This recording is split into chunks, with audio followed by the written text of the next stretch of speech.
audio novel. Like, comment, share and subscribe our channel. আসসালামু আলাইকুম।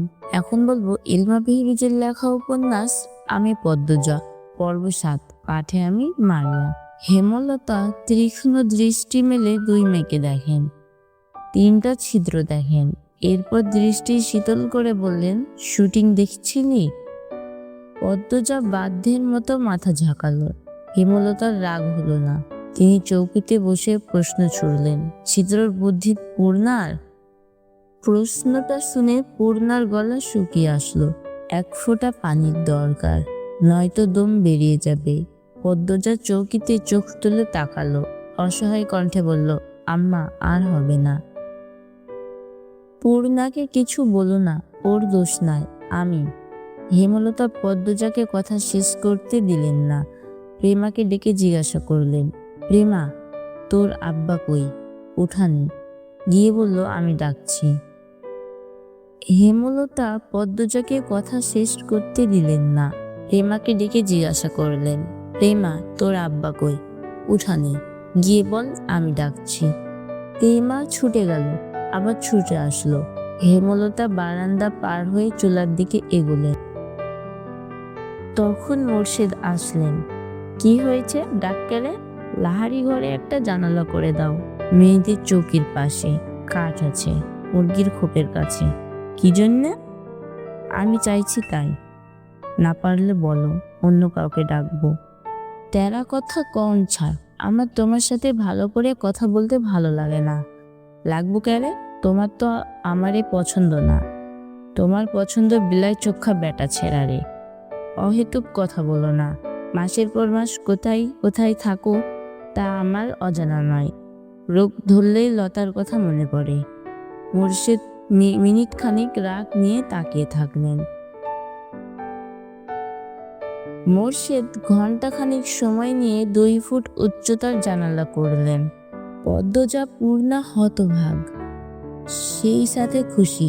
হেমলতা ছোট পর্দা টাঙিয়ে দেন। রুম থেকে বাহিরে দেখা যায়, কিন্তু জানালার ওপাশে কে আছে বাইরে থেকে দেখা যায় না। সন্ধ্যার মুহূর্তে শুটিং শুরু। পদ্মজা, পূর্ণা, প্রেমা চৌকিতে বসলো চিরা নিয়ে। তাদের চোখ মুখে খুশির ঝিলিক। হেমলতা তা দেখে মৃদু হাসলেন। বড় মেয়ে দুটো কখনো মুখ ফুটে শখ আহ্লাদের কথা বলেন না। না বলা সত্ত্বেও অনেকবার দুবনের ইচ্ছে পূরণ করেছেন তিনি। আর কিছু ইচ্ছে বুঝতে পারলেও পূরণের সামর্থ্য হয়নি হেমলতার। হেমলতা ঘরের বাইরে যেতেই পূর্ণা বলল, আমার মায়ের মতো সেরা মা আর কেউ না, তাই না আপা? মায়ের মতো কেউ হয় না, সবার কাছে সবার মা সেরা। আমাদের মা আমাদের কাছে সেরা, লাবণ্যর মা লাবণ্য আর ওর ভাইদের কাছে সেরা, মনির মা মনির কাছে সেরা, ওরা বলেছে। বোকা, এসব বলতে হয় না। আমাদের আম্মা সবচাইতে ভালো আম্মা, এমন মা আর একটাও নেই। হেমলতার কানে প্রতিটি কথা আসে। পূর্ণা সবার অনুভূতি অনুভব করতে জানে না, পদ্মজা জানে। আমাদের আম্মা সত্যি সেরা, আলাদা। পদ্মজা হেসে বলল।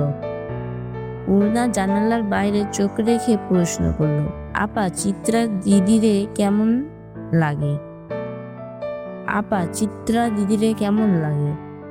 পদ্মজা চিত্রার দিকে তাকালো।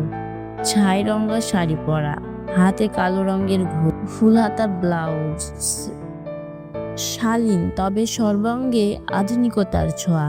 নাকে সাদা পাথরের নাক, লম্বা চুল বেনি করে রেখেছে। মুখে খুব মায়া, সিদ্ধ একটা মুখ, যেন শরৎ এর ভদ্র এক টুকরো মেঘ।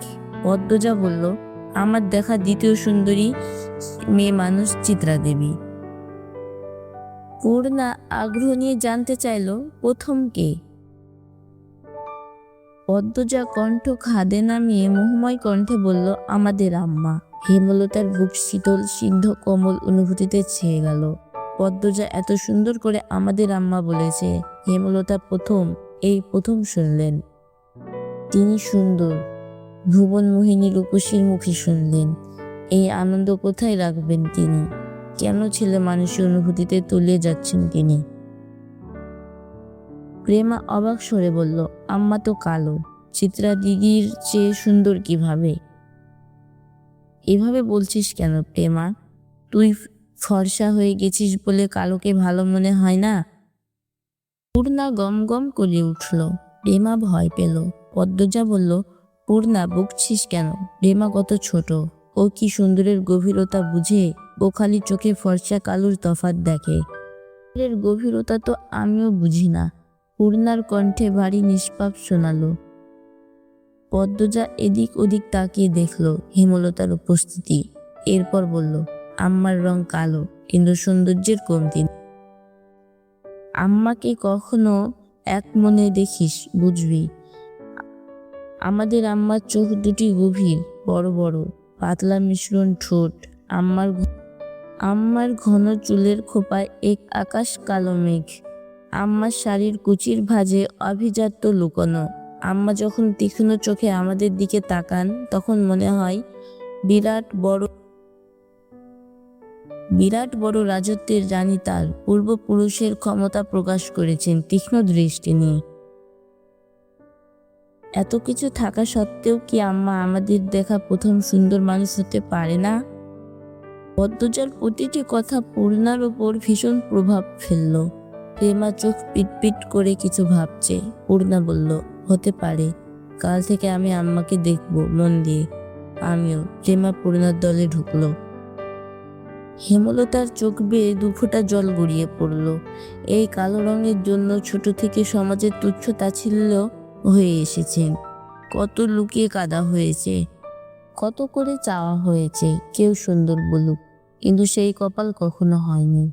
আর আজ এই বয়সে এসে শুনলেন তিনি কুৎসিত নন, তার মাঝেও সৌন্দর্য আছে।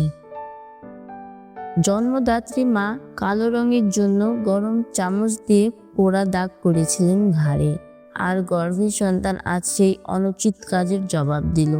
আল্লাহর সৃষ্টি কেউ অসুন্দর নন, সবার মধ্যেই সৌন্দর্য আছে, যা ধরা পড়ে শুধুমাত্র সুন্দর একজোড়া চোখে। নিশুতি রাত, চারদিকে ঝিঝি পোকার ডাক। হেমলতা চোখ খুললেন।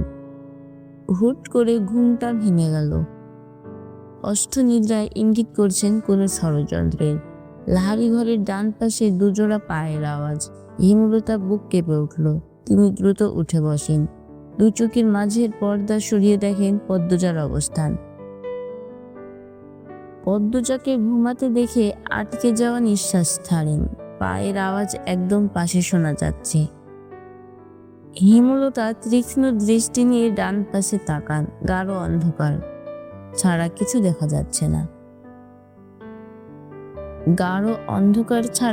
দেখা যাচ্ছে না। তবুও তিনি তাকিয়ে আছেন। দৃষ্টি দেখে মনে হচ্ছে অদৃশ্য গোপন শত্রুকে তিনি দেখতে পাচ্ছেন। কে ওখানে? হেমলতার ঝাঁঝালো কণ্ঠে। পায়ের আওয়াজ থেমে গেল। সেকেন্ড কয়েক পর দুজোড়া পা যেন ছুটে পালালো। ধন্যবাদ সবাইকে আমার গল্পটি শোনার জন্য। আর গল্পটি ভালো লেগে থাকলে অবশ্যই সাবস্ক্রাইব করবেন এবং লাইক কমেন্ট করবেন।